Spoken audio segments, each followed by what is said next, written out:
Continuamos a fazer o estudo de Apocalipse. Estamos na 22ª sessão do Apocalipse Desencriptado. Hoje faz referência ao Apocalipse do capítulo 15. Lamento àqueles que caem um bocadinho de paraquedas e não estão a acompanhar este estudo connosco. Os estudos estão todos publicados no YouTube, se quiserem ver para trás. Vamos tentar que não seja assim uma mensagem que caia muito fora do vosso conhecimento. Também a mensagem de hoje não é assim. Hoje vamos estudar o capítulo 15. Ok, neste primeiro slide temos aqui os vários capítulos do Apocalipse que já estudamos até agora. Estamos no capítulo 15, o Apocalipse são 22 capítulos, já passamos do meio, estamos a 61% do livro do Apocalipse e realmente tem sido uma bênção estudar Apocalipse. Eu tenho sido o maior privilegiado, ao estudar sou eu que aprendo mais, mas creio que tem sido muito bom também partilhar com a Igreja também tem recebido feedback, tem estado a gostar deste estudo. E reparem, temos estado a estudar e só nas duas últimas sessões é que chegamos a mensagens para o futuro. Todos os Apocalipses desencriptados do 20 para trás foram todas mensagens no passado. E lembram-se que estudámos as 7 igrejas e o que é que falhou nas 7 igrejas? Nada. Estudamos os 7 selos e o que é que falhou nos 7 selos? Nada, bateu tudo certinho. Estudámos as 7 trombetas e o que é que falhou nas 7 trombetas? Nada, a profecia também aí não falhou. E estudámos a reforma, o movimento da reforma, como a profecia realmente é precisa a explicar este movimento da reforma. Falámos da Revolução Francesa. Tantos assuntos que já estudámos para trás, assuntos que para nós são para o passado e que bateram todos certinhos. E, portanto, isto quer dizer que os assuntos que estudamos para o futuro também vão bater certo. Vocês dizem assim, pronto, mas para João é fácil. Escrever o passado é fácil. Escrever profecia no passado. Também eu faço profecia no passado. Mas lembrem-se que João escreveu no ano 100. Tudo isto que nós estudamos que é no passado, para ele estava no futuro. Ele não sabia. Ele não adivinhou. Porque Deus não adivinha. Deus não faz previsões. Deus faz declarações. Para Deus, o futuro é como o passado e Ele consegue descrever como uma história. E Ele apresentou a João, e por isso nós vimos todo este passado que João escreveu para ele no futuro, para nós no passado, bateu tudo certinho, porque é Deus que está ao leme da profecia. E apesar de agora estarmos a chegar a um momento em que estamos a estudar profecias para o futuro, a confiança do que aconteceu no passado, exatamente como está escrito, devemos manter esta confiança que o futuro irá acontecer da mesma maneira. Ou seja, Deus não falha, Deus não faz previsões, Deus sabe o futuro. E Ele nos revela esse futuro. E isto é maravilhoso. Deus nos revelar realmente o futuro. Temos aqui o nosso ano, 2019. Os últimos estudos então que fizemos, falámos de um dragão que se colocou na areia do mar e fez suscitar 2 bestas, a besta do mar, a besta da terra. E aqui sabemos que estas bestas já estão entre nós, mas sabemos que há uma mensagem que estudámos nos últimos estudos em que realmente vai se intensificar este trabalho destas bestas, este objetivo destas bestas. Falámos da mensagem dos 3 anjos, desde 1844, mas que ainda continua a mensagem dos 3 anjos a ser proclamada. Estamos agora no momento das mensagens em que já existe, mas vai piorar. E hoje vamos falar do momento aqui, do fim do tempo da graça. É o que vamos falar agora. É o momento do futuro, ainda não aconteceu, será tão certo como tudo o resto, e vamos olhar para este momento do fim do tempo da graça. Antes disto, eu precisava dizer que, onde não há profecia, o povo se corrompe. Na verdade, que privilégio o nosso de termos profecia. Realmente, se não tivéssemos uma certeza daquilo que vai acontecer no futuro, se Deus não revelasse aquilo que vai acontecer daqui para a frente, nós seríamos os mais infelizes. Teríamos medo. Não saberíamos o que é que estávamos cá a fazer. Não sabíamos para onde vamos. Não sabíamos como reagir àquilo que vai acontecer, mas nós temos o privilégio de ter a profecia. E por isso que dizia-vos que tem sido uma bênção estudar a profecia, porque isso me tem dado uma perspectiva no futuro. Isso tem-me dado uma perspectiva também no presente, do que é que eu estou cá a fazer. Tem-me dado grande consolo conhecer que o Senhor está ao leme. Apesar de toda a turbulência deste mundo, o Senhor está ao leme. Isso tem sido maravilhoso. E realmente a profecia existe para nos alimentar, para alimentar a nossa fé, para nos dar confiança naquilo que vai acontecer no futuro. E para conhecermos os planos que o Senhor tem para nós. Planos de bem, planos de amor. Vamos então, como habitualmente, vamos ouvir a narração do Apocalipse 15 e vamos ver a animação literal dessa narração para introduzir o tema que vamos falar esta manhã.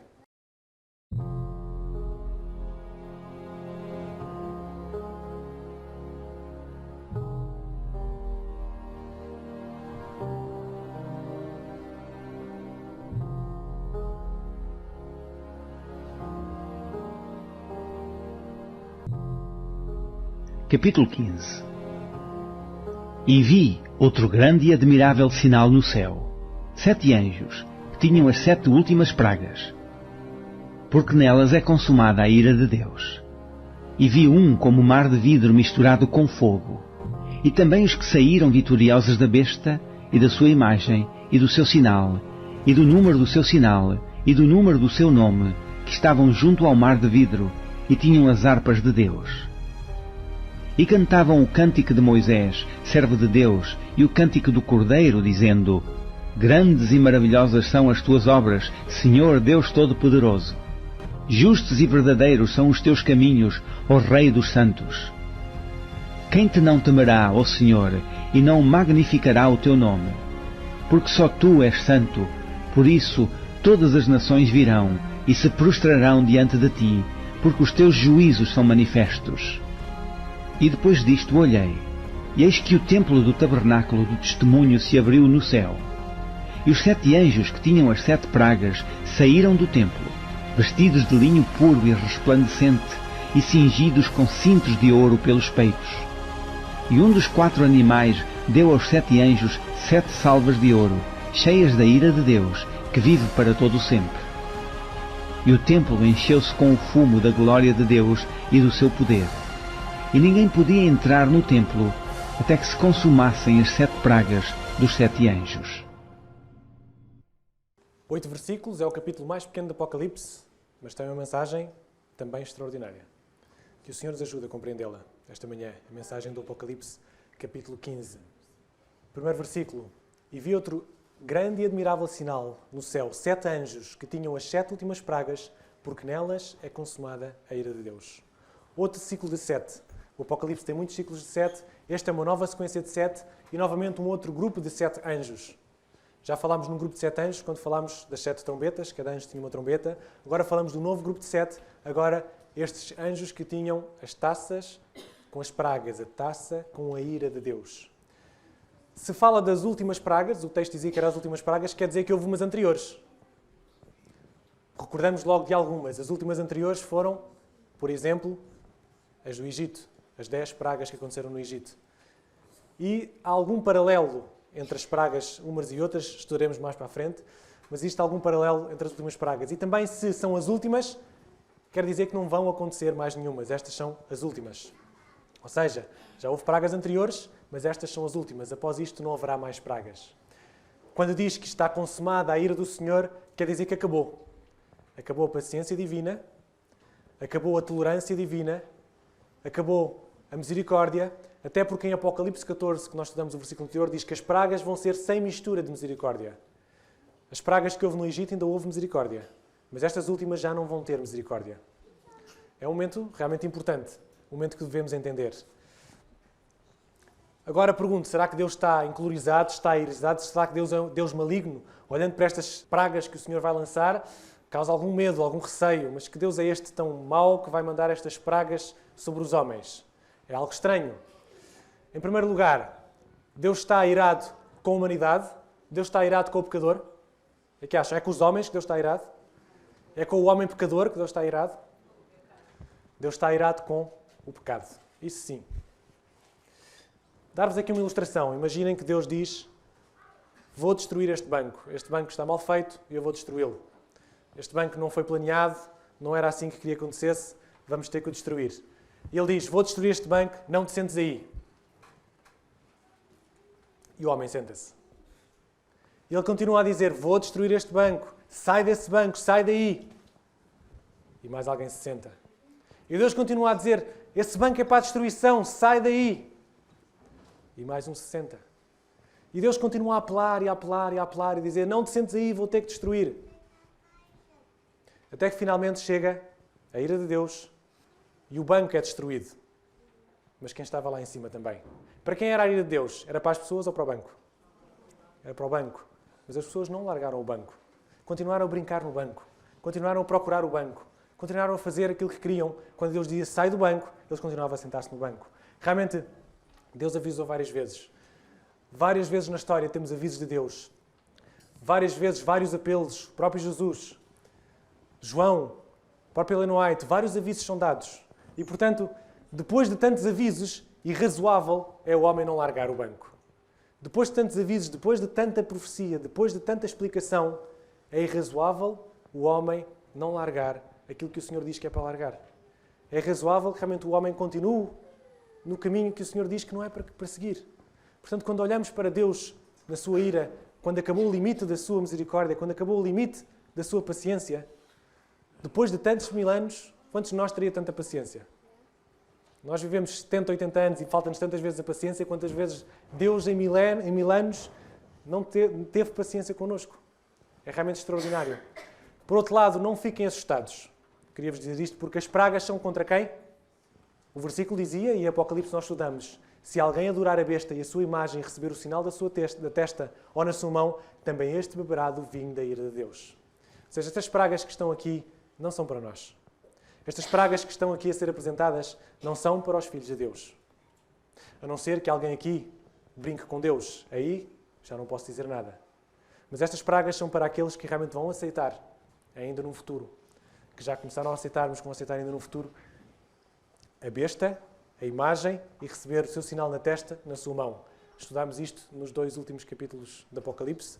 Não vamos poder rever isto para trás. Está publicado também. Portanto, são para esses. Já também nas pragas, um paralelo. As pragas no Egito, havia um sinal. E quem é que sofreu as pragas do Egito? O povo de Israel sofreu? Não. Estava escuro no Egito, estava claro na casa de Israel.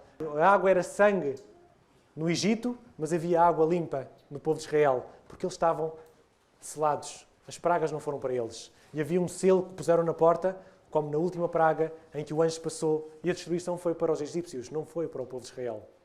Também no final, seremos selados. E as pragas serão para aqueles que tiverem o sinal da besta,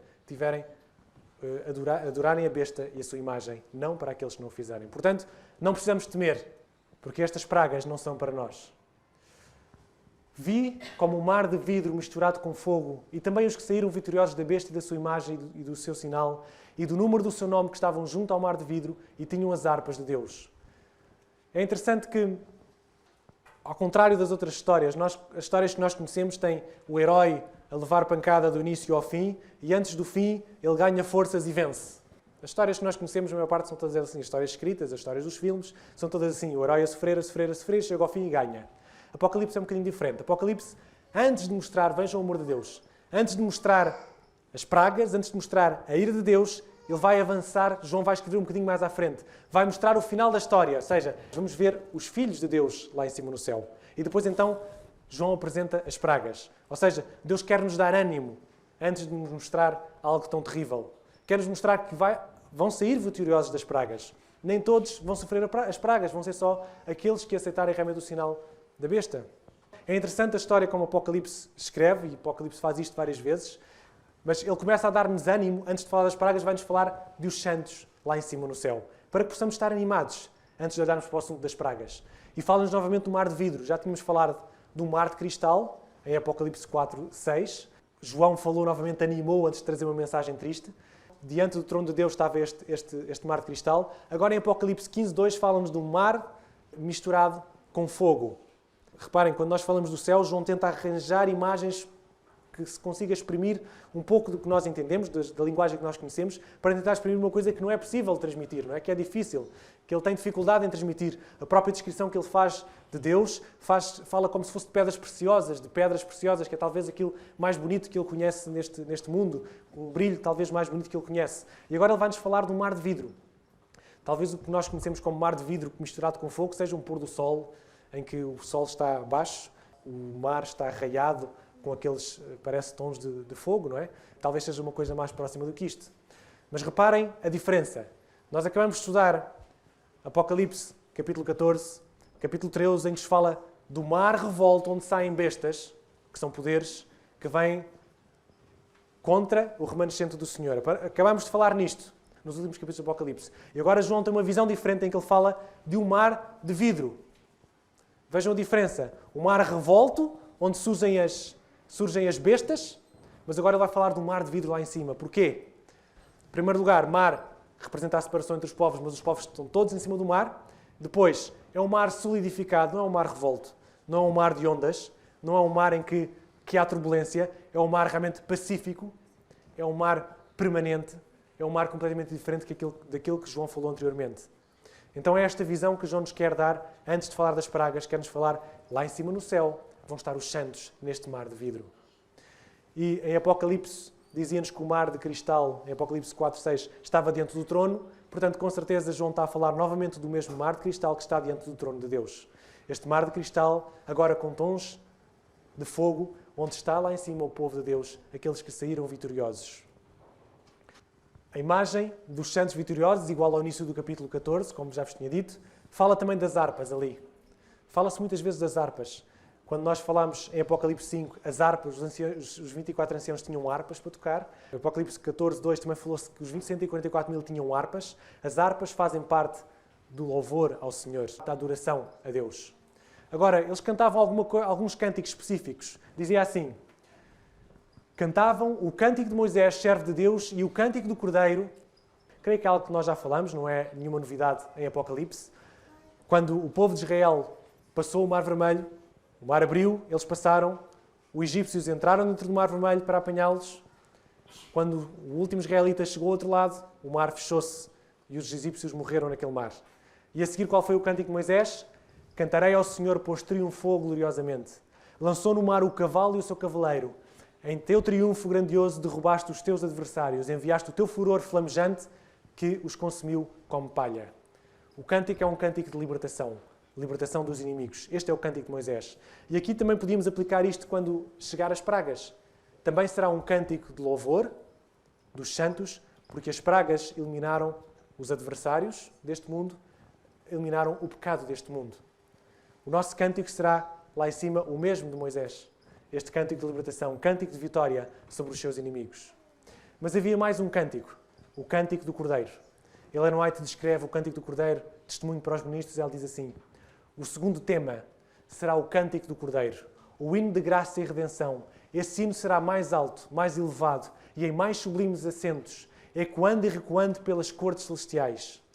Eis o tema, eis o cântico. Cristo é tudo em todos. Em antífonas de louvor a ressoarem através do céu, entoadas por milhares e dezenas de milhares e uma incontável multidão de remidos. O cântico do Cordeiro, Cristo é tudo em todos, digno é o Cordeiro. Serão estes dois cânticos, um cântico de libertação, um cântico de louvor ao Cordeiro, que realmente nos remiu, que nos salvou. Este cântico que nem os anjos vão conseguir saber esta letra, porque não tiveram esta experiência. Estudámos isto anteriormente. Este é o cântico que só os remidos vão conseguir cantar, porque os anjos não tiveram a experiência da morte de Jesus pelos seus pecados. Eles são santos, eles não pecaram, nós pecamos. Teremos um cântico de acordo com a nossa experiência. E este será o cântico que iremos cantar lá em cima. O cântico de libertação e o cântico do Cordeiro. Reparem agora as palavras que usaremos também para além dos cânticos. Grandes e maravilhosas são as tuas obras. Senhor Deus Todo-Poderoso, justos e verdadeiros são os teus caminhos, ó Rei dos Reis. Justo, maravilhoso, verdadeiro. Não há palavras para descrever Deus. Estas são algumas. Agora, esta exclamação é uma exclamação preparatória para as pragas. Deixem-me explicar-vos. Repare, esta exclamação vai acontecer, nós estamos a olhar, depois das pragas caírem. Então vemos os santos a exclamarem, já depois do derramamento das pragas, eles a dizerem que justos e verdadeiros são os teus caminhos. Isto quer dizer o quê? Nós agora podemos pensar assim, será que não é demasiado estas pragas? Será que Deus não está a matar uma mosca com um machado? Se me faça entender. Agora podemos pensar isto, se não compreendemos bem a história. Mas quando chegarmos lá em cima, vamos dizer, justos são os teus caminhos. Justos e verdadeiros são os teus caminhos. Todos vamos reconhecer que Deus é justo, que Deus é verdadeiro, que Deus é santo, que Deus é correto, que Deus é inquestionável, também nas pragas. Portanto, se as pragas hoje nos assustam, deixem-me dizer-vos, quando chegarmos lá acima, vamos reconhecer que as pragas são justas, são verdadeiras e que o Senhor pode atuar dessa forma, porque Ele é justo e Ele é verdadeiro. Os santos vão reconhecer que Deus é justo e correto, mesmo no tratamento com os seus entes queridos que não vão estar no mar de vidro. Percebem o que eu quero dizer com isto? Nós agora podemos ficar tristes de pessoas que não vão estar lá em cima, de familiares nossos que vamos achar que não é justo, que Deus também os devia salvar. Mas vai chegar um momento em que nós vamos reconhecer que Deus é justo também com esses, que na verdade esses escolheram o seu próprio caminho, que Deus insistiu com ele tanto como insistiu comigo, que Deus trabalhou naqueles corações e vamos reconhecer que tinha que ser assim. vamos reconhecer a justiça de Deus também nos nossos entes queridos que não vão lá estar. E se tiverem dúvidas, vão passar lá o milénio, se quiserem fazer perguntas, para reconhecer que Deus é justo. Até os próprios ímpios, no final, vão reconhecer que Deus é justo na sua destruição. Falaremos nisso um bocadinho mais à frente. Salvação é individual. O nosso trabalho realmente é partilhar o Evangelho pelas nossas palavras e pelas nossas ações. E reparem, palavras e ações. Às vezes falamos muito bonito da boca para fora, mas as nossas ações não querem transmitir isso.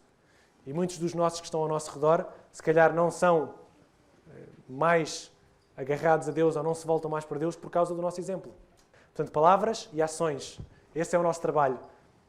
A escolha é individual, Deus aceita a escolha. Deus fez tudo o que podia com todos para que aceitassem, mas é uma escolha da sua própria culpa. A exclamação justos e verdadeiros são os teus caminhos, ó Rei dos Reis, demonstra que todos nós vamos reconhecer realmente essa justiça de Deus também nas pragas e também na destruição dos ímpios. Quem te não temerá ao Senhor e não magnificará o teu nome, porque só tu és santo. Por isso todas as nações virão e se prostrarão diante de ti, porque os teus juízos são manifestos. Continua os momentos de louvor a Deus, os momentos de reconhecimento da santidade de Deus, os momentos de reconhecimento que Deus é justo, que Deus é santo. Quem não te temerá, diz o texto, é como quem diz que quem seria louco de duvidar da justiça e da sabedoria de Deus? Há aqui algum louco para duvidar da justiça de Deus? Há aqui algum louco que duvida da sabedoria de Deus? Realmente, só quem está afastado de Deus é que pode duvidar. Porque quanto mais nós conhecemos a Deus, mais vemos a sua sabedoria. Mais vemos a sua justiça e mais vemos o seu amor para comigo e para com todos os outros. Portanto, é impossível. Só um louco que não entra na palavra do Senhor, que não entra nos caminhos do Senhor, consegue dizer que Deus não é justo e que Deus não é sábio, também na destruição. Todas as nações reconhecerão a santidade e a justiça de Deus. Amor e justiça. Estou novamente a reforçar este assunto. Eu sei que estou talvez-me a repetir o mesmo assunto, mas é um assunto que às vezes é difícil para nós compreendermos. O verdadeiro amor precisa de justiça. Se Deus fosse só amor, íamos continuar neste mundo de pecado até mais não. Tem que haver justiça. Está no nosso ADN. Quando nós somos injustiçados, queremos justiça. Quando há uma coisa nós nos sentimos que fomos injustiçados, nós queremos justiça. Desde a adolescência, tenho visto isso, desde os pequeninos, os jovens, logo desde pequeninos têm aquele senso de justiça. Quando são repreendidos e acham que não é justo, eles reclamam porque o outro fez igual e não foi repreendido. Está no nosso ADN querer justiça. E realmente, o verdadeiro amor precisa de justiça. No céu contemplaremos todas as dimensões de Deus e nos admiraremos e exaltaremos com todas elas. Se há alguma dimensão de Deus que nós não compreendemos, que não interpretamos tão bem, deixem-me dizer-vos que João viu que no futuro, lá em cima no céu, quando estivermos no mar de vidro, exaltaremos todas as dimensões de Deus. Sem exceção. E todas elas serão compreendidas com uma mente perfeita agora. Se há alguma coisa imperfeita na nossa vida, na nossa mente, que não conseguimos compreender, olhem para o futuro. No futuro iremos compreender. Se as pragas fazem confusão, olhem para o futuro. No futuro iremos compreender. É isto que nos diz Apocalipse 15. E depois disto, olhei e eis que o templo do tabernáculo do testemunho se abriu no céu. E os 7 anjos que tinham as 7 pragas saíram do templo, vestidos de linho puro e resplandecente e cingidos em cintos de ouro pelos peitos. Depois disto, não depois disto cronologicamente, não foi depois do tempo em que estavam os santos no mar de vidro. Agora vamos começar antes das pragas. Percebem? Não estão perdidos na história? João é levado a ter uma visão dos santos que vão estar lá em cima. Vão ver como eles estão animados, como eles estão a louvar a Deus, como eles reconhecem que justos são os seus caminhos. E agora vai-lhe mostrar o que aconteceu antes. Antes deles proclamaram aquilo, aconteceu as pragas. Mas eles proclamam aquilo porque Deus é justo mesmo nas pragas. E agora vamos recuar e vamos começar nas pragas. Não se assustem. Hoje não vamos às pragas. Será o próximo estudo. Falaremos das pragas. Hoje é tudo um caminho de preparação. João recua para o tempo antes das pragas e ele vê 7 anjos a sair do templo. Os 7 anjos saem do templo e saem vestidos de linho puro, resplandecente e cingidos com cintos de ouro pelos peitos. Porquê é que João faz referência a esta roupa? Se nós formos a Êxodo, percebemos. No Yom Kippur, na festa judaica, no momento do juízo, a última festa era o dia do julgamento, em que o povo de Israel se cingia, se agarrava a Deus, pedia perdão e em que o santuário era purificado. Vestirá uma túnica santa de linho, cingir-se-á com um cinto. Ou seja, os anjos estão vestidos como os sacerdotes estavam vestidos na última festa, que era uma festa em que realmente havia temor por aquele momento, mas também grande alegria, porque o santuário seria purificado. Eles estão vestidos da mesma maneira, para nós fazermos o paralelo com esta festa. A missão dos santos anjos agora não é pregar o Evangelho. A missão destes anjos não é transmitir mensagem de arrependimento. A mensagem destes anjos é portadores da ira de Deus. Chegamos aqui, já não temos volta a dar. Já não vamos voltar atrás. O tempo da graça termina aqui. E um dos 4 animais deu aos 7 anjos 7 taças de ouro cheias da ira de Deus que vive para todo o sempre. Vamos entender este versículo. Um dos 4 animais. Estudámos isto. Existem 4 seres viventes, que são 4 serafins, que estão mais próximos do trono de Deus. Lembram-se? Apocalipse 4, Apocalipse 5. Falámos daqueles que estão mais próximos do trono de Deus, que naquele momento, naquela onda de louvor que havia no céu, esse Apocalipse é extraordinário, esse capítulo do Apocalipse, em que existem 4 serafins que estão os mais próximos ali do trono. São eles que iniciam o louvor, depois passa para os 24 anciãos, depois passa para os outros que lá estão no céu. Mas eles iniciam o louvor. Portanto, são 4, diremos que, assistentes de Deus, naquele momento de louvor, e também neste momento de justiça. Um destes 4 animais, diz o versículo, é um destes serafins que entrega as taças dos 7 anjos. Este serafim com face de animal, explicámos o que é que isto queria dizer.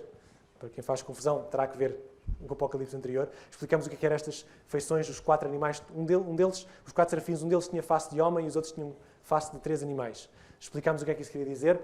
Mas é um destes, não sabemos qual, um destes que vai entregar as taças aos anjos, que são portadores da ira de Deus. O templo de Deus encheu-se com fumaça da glória de Deus e do seu poder, e ninguém podia entrar no templo até que se consumasse as pragas dos 7 anjos. O templo de Deus se encheu de fumaça. Isto já aconteceu uma vez. Quando Salomão orou no templo, aconteceu isto. Acabando Salomão de orar, desceu o fogo do céu e consumiu o holocausto e os sacrifícios. A glória do Senhor encheu a casa. Os sacerdotes não podiam entrar na casa do Senhor, porque a glória do Senhor tinha enchido a casa do Senhor. Quando o templo de Salomão se encheu de fumaça, deixaram de poder entrar. O versículo também diz o mesmo. Quando o templo do céu se encheu de fumaça, não foi possível entrar nem sair. Ninguém conseguiu lá entrar. Porquê? Deixou de ser possível entrar no santuário. Cristo deixou de fazer a sua obra de intercessão. E por isso nós dizemos que este é o fim do tempo da graça. Tudo o que há para decidir será até este momento. Porque realmente depois não há mais intercessão. Quem diz que é um ano que estas pragas vão durar, durante este ano não vai haver intercessão do Senhor por nós. E como é que é possível vivermos num mundo onde Deus não intercede por nós? Vai ser complicado. Mas por outro lado, quem estiver selado naquela altura já tem um caminho com o Senhor que não vai fazer desanimar. Porque também não vai voltar atrás. Depois deste início das pragas, já não há voltas atrás. O ímpio continua a ser ímpio, mas o santo continuará a ser santo. Portanto, não temos nada a temer. Não temos nada a temer, só temos que ter as nossas contas certas com Deus. Terminou o tempo da graça, o templo se encheu de fumo, Cristo terminou o seu trabalho de intercessão lá no céu e os anjos vão começar a descer. Mas, meus queridos, se isto vai acontecer no futuro, deixa-me dizer-vos que, como Hebreus diz, cheguemos, pois, com confiança ao trono de graça para que possamos alcançar misericórdia e achar graça a fim de sermos ajudados em tempo oportuno. Porque hoje ainda é tempo.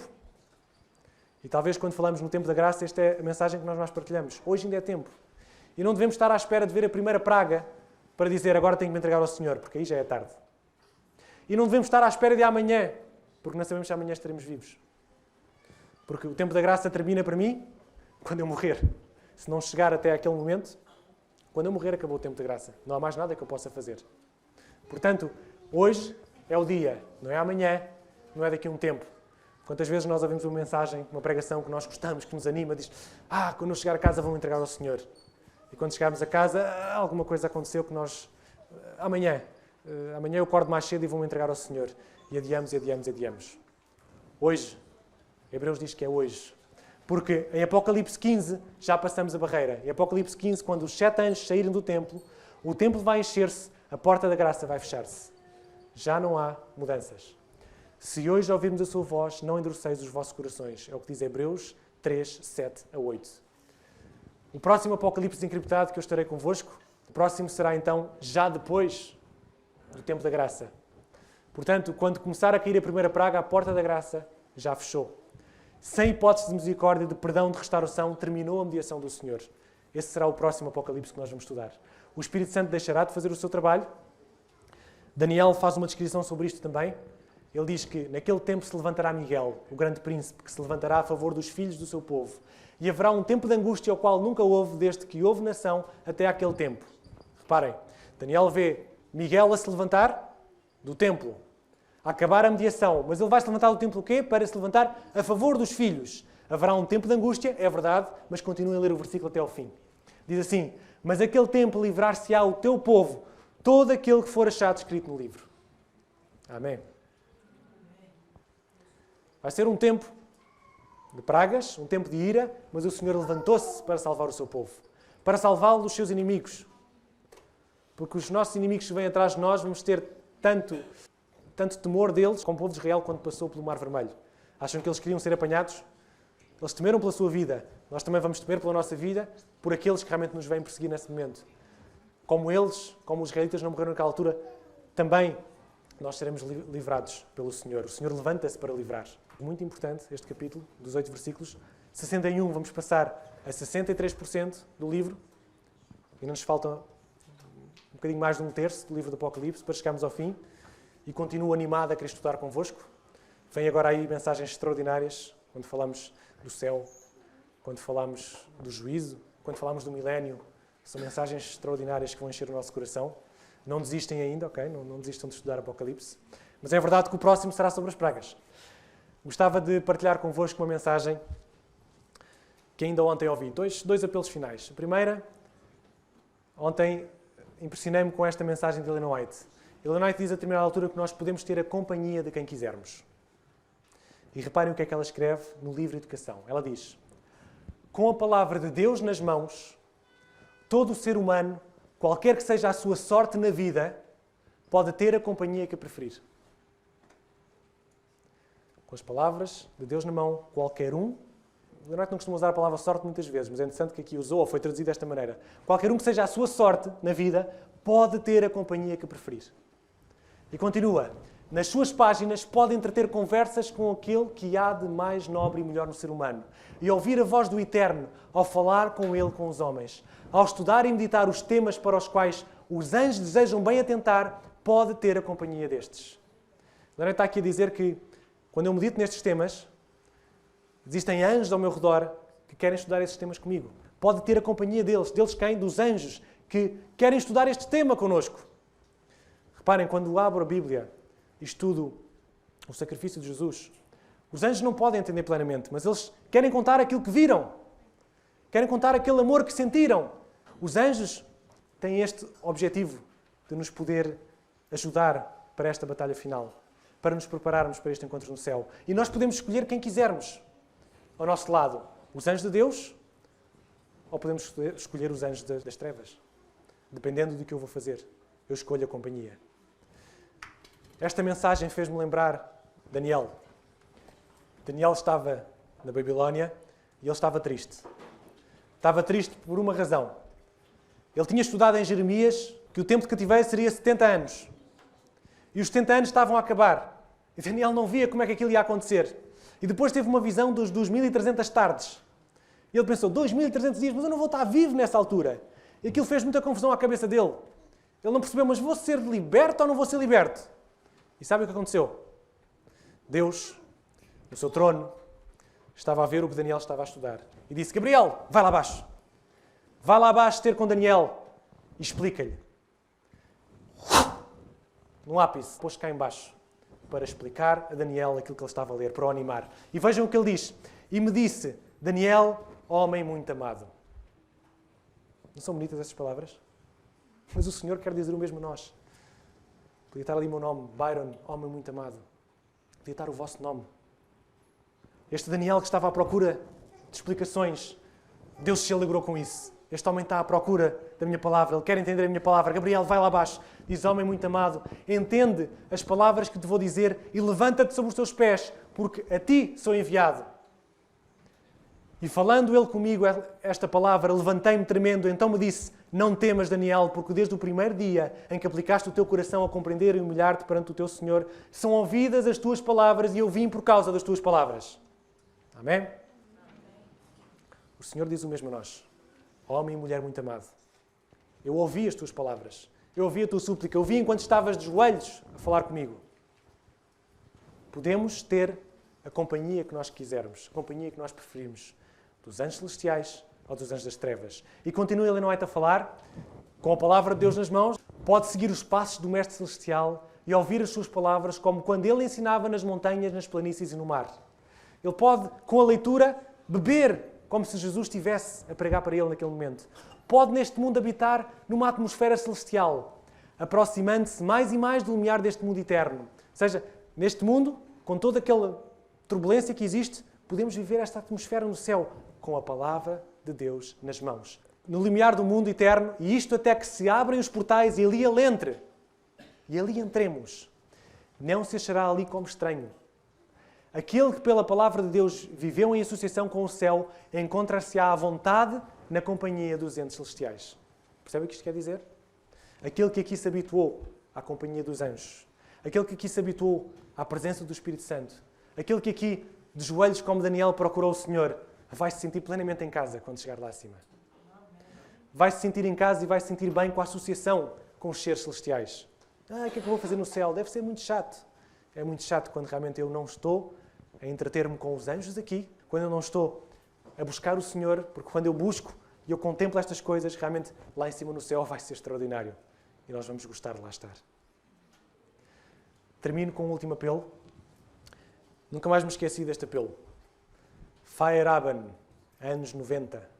Um pastor que diz muito na minha juventude. Fez uma campanha, uma net, não sei se recordam das nets, ainda em VHS ou em satélite, em que vimos o Feyerabend falar com aquele sotaque característico que quem viu conhece, sabe o que eu estou a dizer. Ele veio a Espinho e apresentou também uma net. E ele contou uma história que eu nunca mais me esqueci. Vou tentar refazer essa história. Um jovem, uma vez, chateou-se com o seu pai, chateou-se feio.